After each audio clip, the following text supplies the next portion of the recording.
Hello, friends, and welcome to a ho happy half hour something. So much alliteration. Happy holidays to everyone. Thank you to our friends from Deep Eddy for bringing us all our holiday cheer, which frankly we all kind of need, I think, because it's kind of cold, it's kind of rainy, but it's a mess. But it's football season. It's going to be a beautiful day on Sunday, isn't it? Yeah, it is. It's going to be perfect football weather. Perfect football weather for Darin, which means 60 degrees and sunshine and blue skies. Yeah, he also just said it's cold and it's the warmest it's been in a week and a half. Yeah, but it's just kind of we've hit that kind of cold time of year where you get cold and stay cold, where you start the day cold where and you never quite warm up. And I don't know, it's unpleasant and I don't care for it. I'm like I've told you before, I'm like an orchid. I need to be kept in a greenhouse where it's approximately 80 degrees or lower the whole time. Miserable. Anyways, perfect football weather on Sunday. Perfect day to come out, get family in town for Christmas and holidays, come on out to the stadium for the game on Sunday. Wait, Christmas, is that a thing that's happening soon? So they tell me. I hear they put it on the 25th this year. They moved it back a little. It was highly inconsiderate of them to schedule this in the middle of football season. It's week 16, I heard folks. that years ago that's what they were considering. It's playoff time, and the Carolina Panthers are trying to make them. So, big game this weekend against Tampa Bay Buccaneers. Mm-hmm. Obviously, the Bucs have everybody's attention this week.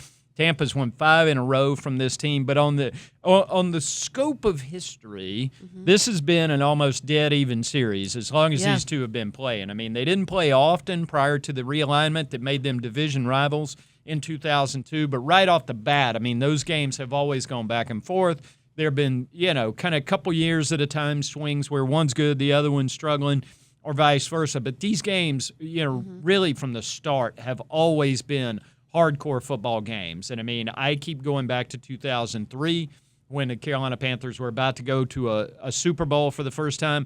That Week 2 game against Tampa was kind of that first time when it's like, oh, God, this is going to be a fight all day long. Ooh. 2 hardcore defenses were just going at it. Carolina Panthers blocked 3 kicks that day. Wow. 3, count them, 3 to win in overtime.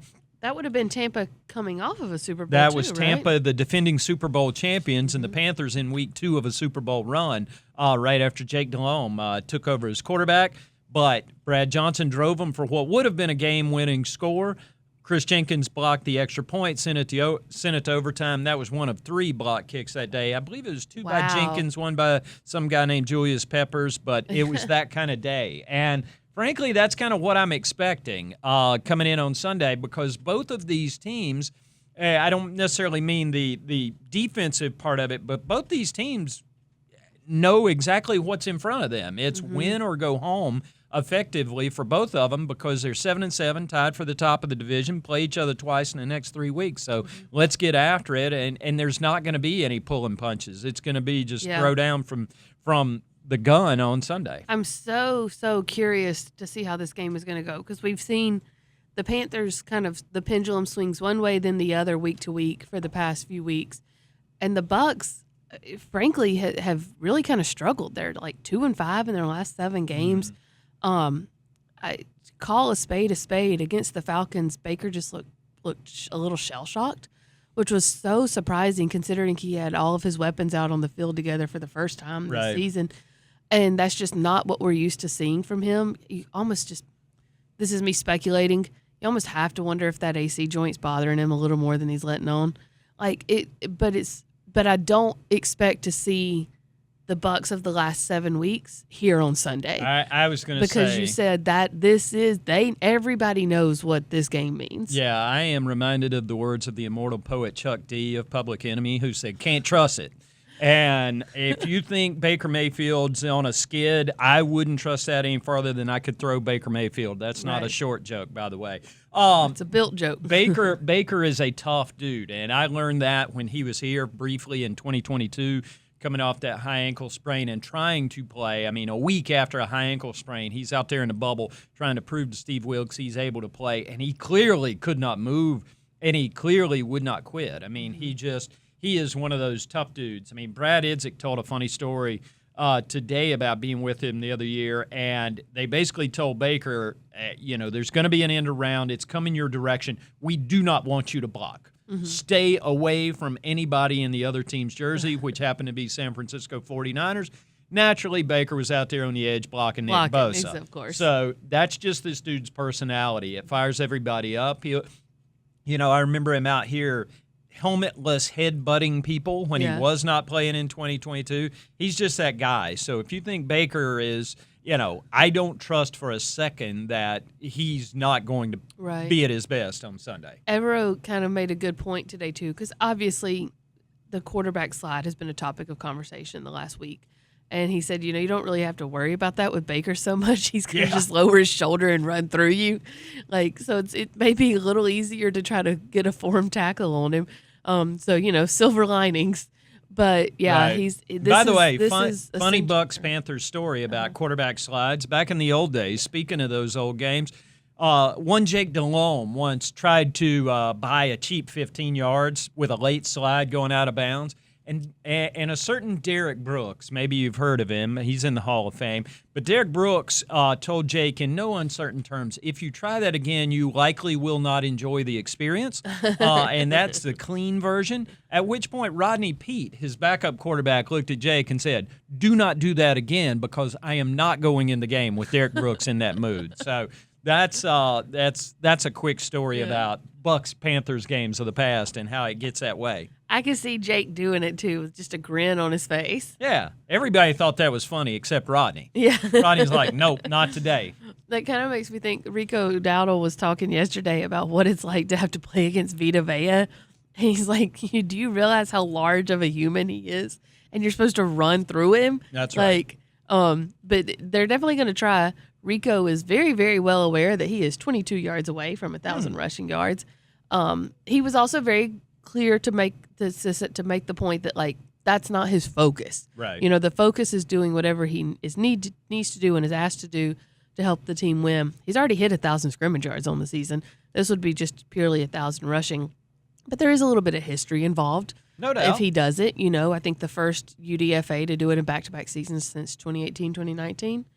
And again, let's not lose sight of the fact Rico Dowdle's here on a 1-year contract, so he has a vested interest in this. I mean, everybody's trying to win, obviously, and that's everybody's foremost thing. But all those motivations come into play, and frankly, I don't mind guys on a 1-year contract because they are trying to perform for you. That is the point. But he is. You could kind of tell they were intent on running last week, but it never quite got there. He did end up in the blue tent for a second and came back. So you kind of wonder, speaking of whether a guy's sore or not, whether he's feeling it or whether he was feeling it last week. Yeah. And there's always the question, too, because this question comes into play with the playoffs every year, which I know that's quickly coming down the calendar. When you get that first-round bye, and is it really beneficial? Because you have the question of rest versus rust. And that kind of popped its head up after Sunday's game with the Saints was, on one hand, going into it, you want the rest. You want the rest in Week 14 when you're getting ready for a really, really important 4-game stretch and you have some guys that needed extra time to get hurt. But then they looked a little rusty at times. And so, does this maybe just go a little smoother on Sunday purely because they're back in that mode? We'll find out. It's a lot of, commentary that doesn't necessarily change what's going to happen on a football field. Yeah. There are approximately 1,758,000 subplots this week. I mean, there's so much stuff going on, and it's just that time of year. And I think for me, it takes me a minute to get used to it because it has been a minute since Carolina Panthers have played games like this. Right. And that's what's so cool about it. I remember, again, we went through my beautiful mind chart on Monday a little bit, and I don't have it with me here. It's with my bag somewhere in this building at one of my alternate offices.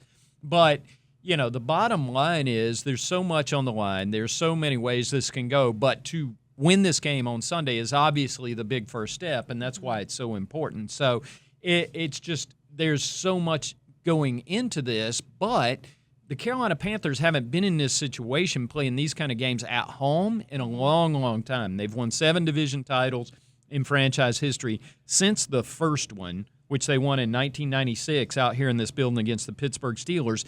Every other time they've clinched, those games have been on the road. So this is the first time they've had this kind of game. Even though they can't clinch this week, they can go a long way toward it. but they haven't had this kind of game here in years. And you can tell there's an excitement, not just in this building, but in the city. I mean, you go anywhere and talk to people, and they're like fired up about Carolina Panthers football, and players can feel that. Dave Canales said yesterday he could see those subtle social cues from guys to kind of tell that they were locked in, that everybody was up on the balls of their feet, everybody was paying attention and into it. Yeah, he has said over and over he doesn't have to sell this one. No. The guys know what it means. And you're right, you do see it around the city. I see a lot more Panthers gear out the past few weeks than I have in previous years that I've been here. See more flags on cars, on buildings, things like that. People are excited. The players are excited. Yeah. You do hate it I say you hate it. We still don't know what's going to happen. This is a nice little segue here. A guy like Icky, who popped up on the injury report yesterday, he spoke yesterday. He said, he has to weigh things. His knee started hurting him during the Saints game pretty early on, and he played through it. And he is considered day-to-day. Canales said he was just going to be day-to-day. But Icky said, he has to kind of weigh the things of his future. Could he be a liability if he's out there? Right. Versus this is essentially a playoff game, and he's been here since 22? Yeah. And, he hasn't really had a lot of games like this. And to have an opportunity to play in it, this is what he's been waiting on since he got drafted. And so that he's like, you have to weigh all the future prospects. You have to weigh the current prospects. You have to weigh, am I capable of doing it versus is this a game I can stomach being sidelined for? Yeah. And so we'll wait to see what happens. But to your point, such a big game. It's felt in so many different ways through the city, through the offices, through the locker room right now. No doubt. And Icky we'll have to keep you guys locked on to the injury reports on Panthers.com through the week because there's a lot of stuff on there. There are a number of dudes whose situations are still a little up in the air. Teteroa McMillan did not practice yesterday. He's got a little ankle-foot deal. They were giving him some rest. Canales said, we'll see on him. He's more of a day-to-day. Turk Wharton didn't practice on Wednesday. Damian Lewis didn't practice on Wednesday with an illness. So a lot of stuff. Keep it locked on Panthers.com. We'll keep you updated on all that. You know who did practice yesterday? Tell me. David Moore. That's right. Yeah, his window was open. He got to get back out there. That's somebody, he's been around. It's not like he hasn't been here. But just his simple presence on the field calms things down. Right. And not that they've really been in a blender. I actually feel like the passing game has really kind of hit its stride the past few weeks, and it's settled out. But when you have David Moore on the field, and that's not to say he's going to play Sunday. We still have to see what happens. His window is just simply open right now. But when you do have him on the field, you know that if nothing else, you have a check down option. Mm-hmm. If nothing else, somebody is going to be exactly where you need them to be. And, it's one of those, you can't go broke taking a profit. Check it down to David Moore for 4 yards. Let's see what, because you've got him there, if nothing else. He is such – Bryce has called him a security blanket more times than I can count. He simply just calms everything down a little when he's on the field. Bryce is super grateful that David Moore is back out there. No, I mean, David Moore is one of those dudes. And, again, we'll see if he's even activated this week. But just having him available coming down the stretch I think is going to be valuable for him because – he is that trusted agent. I mean, David Moore was on a practice squad and came back and caught touchdowns in the playoffs for Dave Canales in Tampa Bay. He'd made big plays down the stretch for this team last year. I mean, during that hot streak Bryce got on tail end of last year, including the Atlanta game, David Moore was one of the usual targets. He's a big guy. He's fast. And he knows where to be. He caught that incredible touchdown in the Cardinals game. He just has that calming effect on the entire operation. So having him back on the practice field's a good thing for everybody. And also it's David. I mean, he's an old cowboy. He was sitting on his porch protecting his herd from coyotes when Dave Canales called him to come here. I mean, that kind of stuff. Yeah. He's one of those dudes who looks after his people. So you kind of feel better for Jalen Coker and T-Mac and XL when David Moore is on the field with them. Yeah, exactly. And I know they'll be happy to have him back whenever that happens.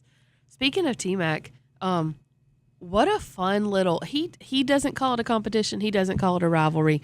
That's fine. We understand. The rest of us will do it for him. What a fun little competition he and Emeka Ibuka have had all season.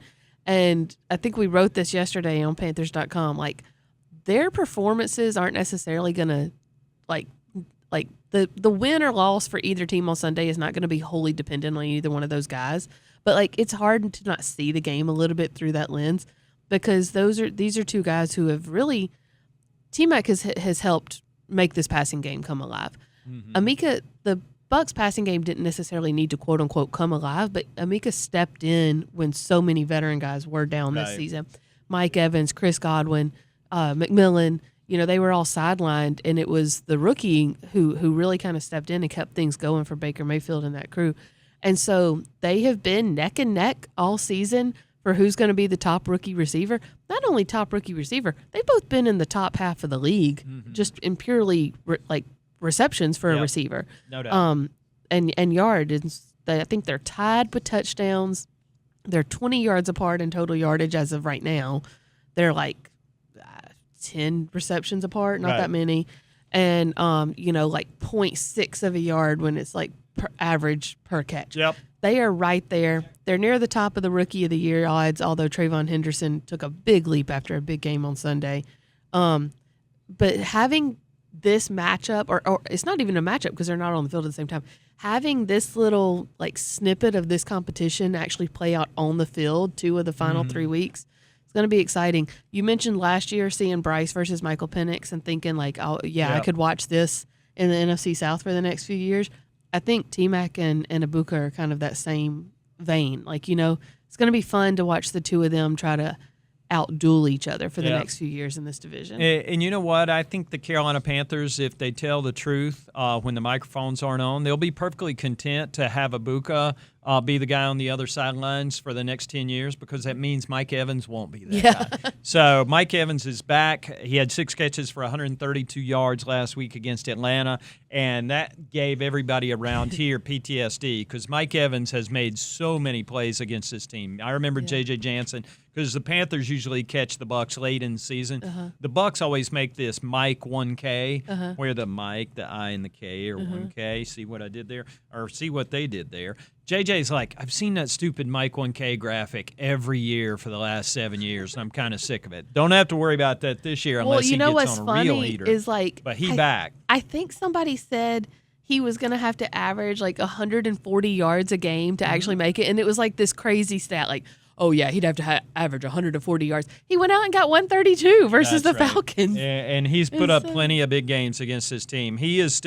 People are still scarred about that 22 game because when the Carolina Panthers went down there, J.C. Horn had broken his wrist the week before in that 0-degree game against Detroit out here. And there were people not J.C. Horn covering Mike Evans that day, and he scored 3 touchdowns and continued to just go over the top over and over and over. And that's why I say people have PTSD from Mike Evans, but he's back. Canales actually said one of the more interesting things about him. He obviously coached him the other year when he was coordinator in Tampa, but he said it's not just Mike's physicality. It's the officiating crew that is coming because Sean Smith is the official coming into this week's game. His crew calls a lot of defensive pass interference, and they have been warned. I mean, George Lee tracks a lot of this stuff, all those statistical things. George is locked into those trends. And he told Dave going into this week, and Dave talked about it yesterday, these guys call secondary penalties. They are eyes on. So when you've got a physical player like Mike Evans on the other side, that's one more thing you've got to worry about when you're facing a guy like him. And Mike is a veteran. Also, I just did the math. Here we go. He needed to average 240 a game, not 140. My bad. That's probably unrealistic. Yeah, I doubt that happens. That might be a record if he does that over and over. Right. But like we said, Mike is a veteran. I've watched him do it. I've sat here in this building and watched him do it before. Get in the end zone, realize the balls might not be catchable, but looks catchable, and make a certain move to get that flag for DPI. He's almost an artist at it. Yeah, Muhsin Muhammad was really good at that too back in the day. I mean, jumping into contact and knowing how to draw that flag. Mike's kind of like I said, a lot of people around here are kind of tired of looking at him, but man, he can play, and that's why there's so many things like that. But you do have a J.C. Horn playing in this game now. You've got J.C. coming off one of those Saints games. I think the Saints are just kind of the anomaly for JC. You want to kind of he never wants to talk about. Never wants to see a guy. He never wants to see Chris Olave. He doesn't want to think about that. But JC Horn versus Mike Evans. That's the stuff you want to see. You want to see Derek Brown going up against kind of a patchwork Bucs offensive line right now. I mean, they've had their struggles protecting Baker and keeping guys in front of him. So you wonder how Derek Brown's going to perform. I mean, these are the times when the dudes step up. It's Baker Mayfield and Mike Evans on one side. It's Derek Brown and DB and, Bryce and T-Mac and the gang on the other side. So this is why we do the thing. It's 3 games to go. Everybody's tied up. And what happens in the next 3 weeks is going to determine who's playing on into the middle of January. That's all you can ask for. That's what you... You're fired up about this, aren't you? Can you tell? Are you making fun of me? Because I just kind of was said it very... vanilla. That's the thing. We're trying here at Panthers.com to be the same pros every day for you. We try not to vary our performance based on what the team does. Same pro every day. That's how you got to live your life. Real talk. We'll just get real here for a second. Personally, inside, yes, I'm very excited. I'm very pumped. This is the kind of games you want to be at and cover. And, the storylines just write themselves. I'm trying to be very calm about it outwardly because at the end of the day, it almost feels a little bit like playing with house money this season. Because this season has exceeded expectations that I think a lot of people would have expected. I think that's fair. And so I don't want it to seem like a major disappointment if the next 3 weeks don't go the way people want them to, and it would be. It'll be a disappointment regardless. But I think when you get 30,000-foot view at the end of the season, sitting here right now, where if the season were to end today, I think you would call it a successful season. No question about it. And 2 wins, 5 wins, 7 wins. The arrow is pointing a particular direction. But now that you're in it, and now that you're in it, you can just taste it. Now that it's tied, everybody in that locker room isn't thinking 30,000 foot. They're thinking this square foot of land in front of them. And the Bucs on Sunday. So here's the deal. There is all kind of cool stuff coming up this weekend. I'm expecting a full house. Get here early because there's cool stuff happening here in the building. There are going to be legends all over the place. We got some surprises for you coming up in the next couple days I think people are going to be excited about. But it's playoff time. Yeah. This is why you do the thing. And so there's no excuse. Get here early on Sunday. The weather's going to be perfect. It's a double elimination playoff, not a single elimination. That's right. Sense. There are still ways, even if this thing doesn't go right on Sunday, to get in the playoffs, but that depends on help from others. Here's the deal. You can help yourself on Sunday. And if you're the Carolina Panthers, you beat the Bucs this week, you're one step away from going to the playoffs for the first time in 2017. Yeah. So that's there you go. not a bad place to be in. So again, all kind of cool stuff coming up. You got a big project coming up on Panthers.com tomorrow that I'm looking forward to. So keep it locked on to the .com. Keep it locked on to the YouTube channel. We got all kind of stuff coming up. So it's exciting. Take it all in, and then we'll see you here on Sunday. We'll be back Monday to break it down on the next Happy Half Hour.